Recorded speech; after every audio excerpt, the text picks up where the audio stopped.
We're preparing lunch. Ayan. So, i-fry natin yung tilapia and then magugulay tayo.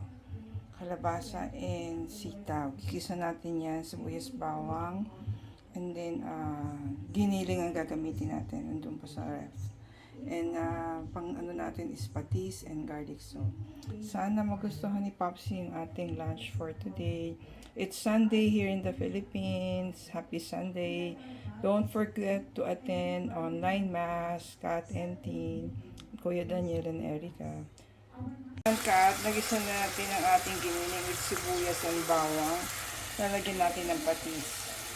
Bago natin ilagay ang ating kalabasa muna and our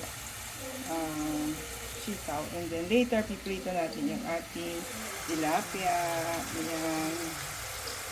And Kat, nagisa na natin yung kanina, diba, yung giniling, sibuyas, bawang. And nilagay na natin ang kalabasa para lumambot. Nilagyan natin ng 1 cup of water. 1 and 1/3 cup of water. So, palambutin muna natin yan bago natin lagay ang sitaw and garlic salt. Din nalagyan natin patis. And then, nalagyan natin ng asin ng tilapia at ipipry. Ayan, nalagay na natin yung sitaw sa kalabasa para lumambot na rin siya. Lagyan natin ng garlic salt. Nalagyan na natin ng patis. Nalagyan na natin ng patis. So, garlic salt naman.